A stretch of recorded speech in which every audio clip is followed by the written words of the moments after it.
Machine learning, deep learning किंवा natural language processing यामध्ये कृत्रिम बुद्धिमत्ता ही प्रशासनामध्ये खूप उपयुक्त तंत्रज्ञान म्हणून अलीकडच्या काळात ओळखले जात आहे. आधुनिक लोकप्रशासनामध्ये वेगाने बदल होताना देखील दिसतात. 21वे शतक हे माहिती तंत्रज्ञानाचे शतक म्हणून देखील ओळखले जाते. माहिती तंत्रज्ञान, बिग डेटा आणि कृत्रिम बुद्धिमत्ता यामुळे निर्णय प्रक्रियेमध्ये वेगवान स्वरूप प्राप्त झालेले दिसते. अचूकता, पारदर्शकता वाढलेली दिसते. यामध्ये machine learning, deep learning, natural language processing आणि निर्णय या तंत्रज्ञानामुळे एआयची भूमिका या घटकांमध्ये खूप महत्त्वाची आहे असं म्हणता येऊ शकेल. शासकीय सेवा वितरण असेल, धोरण आखणी असेल, नागरिकांच्या तक्रारींचे निवारण करणे असेल, आर्थिक सामाजिक विश्लेषण असेल, सार्वजनिक सुरक्षा असेल इत्यादी अनेक क्षेत्रात या तंत्रज्ञानाचा प्रभावी वापर होताना दिसतो. मशीन लर्निंग ही संकल्पना काय आहे हे आपल्याला समजून घेता येऊ शकेल. मशीन लर्निंग म्हणजे संगणक प्रणालीला स्पष्टपणे प्रोग्राम न करता डेटा मधून शिकून निर्णय घेण्याची क्षमता देणारे तंत्रज्ञान. यात डेटा प्लस अल्गोरिदम प्लस अनुभवातून शिकणे हा मुख्य आधार आहे. मशीन लर्निंगचे जी आपल्याला प्रकार देखील सांगता येऊ शकतात. याच्यामध्ये सुपरवाइज लर्निंग असेल किंवा अनसुपरवाइज लर्निंग असेल किंवा प्रामुख्याने रिइन्फोर्समेंट लर्निंग असेल, अशा वेगवेगळ्या स्वरूपाच्या लर्निंग्स म्हणजे केवळ डेटावर आधारित शिकणे, नागरिकांच्या अर्जावरील निर्णय भविष्यवाणी याला देखील म्हणता येऊ शकेल.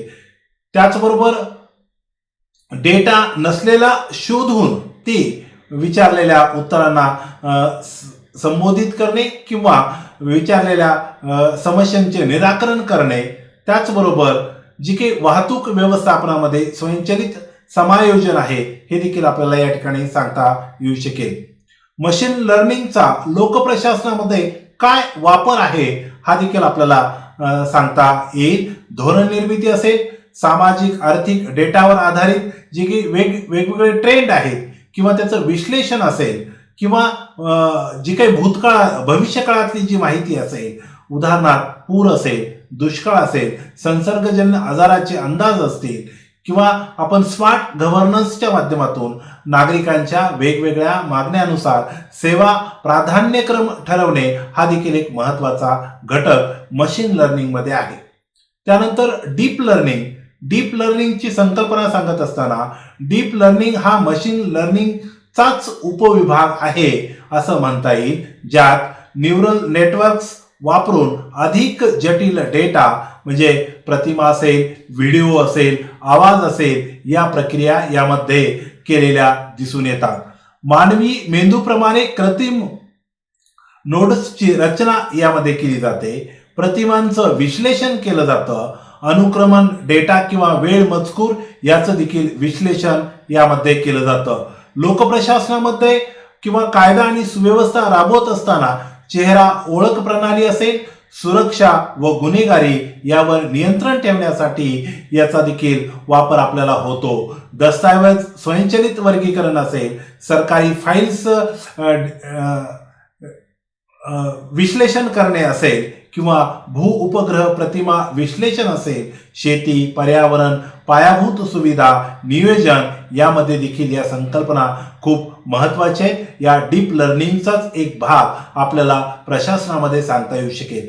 त्यानंतर नॅचरल लँग्वेज प्रोसेसिंग जी NLP ही संकल्पना जी आहे, या संकल्पनेमध्ये संगणकांना मानवी भाषा समजून घेण्याची प्रक्रिया करण्याची आणि प्रतिसाद देण्याची क्षमता देणारे तंत्रज्ञान म्हणून देखील ओळखले जाते. म्हणजे मजकुरांचे वर्गीकरण असेल, भावनांचं विश्लेषण असेल, भाषांतर असेल, नागरी सेवा प्रदान प्रणाली असेल, लोकप्रशासनामध्ये याचा उपयोग कसा आहे तर नागरिकांच्या तक्रारींचे विश्लेषण सोशल मीडिया व ईमेल माध्यमातून बहुभाषिक सेवा प्रदान करण्यासाठी राज्य आणि केंद्र सरकारच्या पोर्टलवर धोरण परिणाम विश्लेषण किंवा जनतेच्या प्रक्रिया मोजण्यासाठी देखील या प्रकाराचा किंवा या घटकाचा वापर होताना दिसतो. प्रशासनामध्ये निर्णय प्रक्रिया जी आहे ज्याला आपण डिसिजन मेकिंग असं म्हणतो, सगळ्यात महत्वाचा घटक हा लोकप्रशासनामध्ये किंवा कायद्याची अंमलबजावणी करत असताना शासकीय कर्मचाऱ्यांसमोर असतो. निर्णय प्रक्रिया आणि कृत्रिम बुद्धिमत्ता म्हणजे विविध स्रोतांमधील डेटावर आधारित स्वयंचलित किंवा अर्धस्वयंचलित निर्णय घेणारी प्रणाली होय.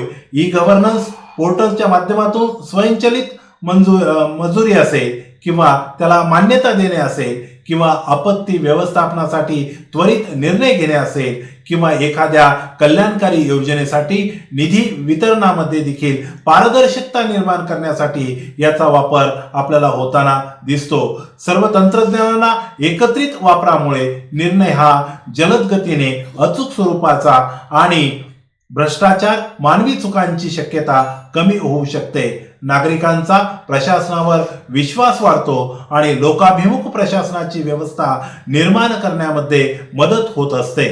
मर्यादा आणि याला काही मर्यादा आणि काही आव्हाने देखील आपल्याला सांगता येऊ शकतात. याच्यामध्ये डेटा गोपनीयता व सुरक्षितता असेल, अल्गोरिदमचा पक्षपात असेल, तंत्रज्ञानावर अवलंबून जी काही कौशल्य आधारित प्रशिक्षणाची व्यवस्था असेल, ह्या कर्मचाऱ्यांना ही एक मोठं आव्हान आपल्याला दिसून येतं.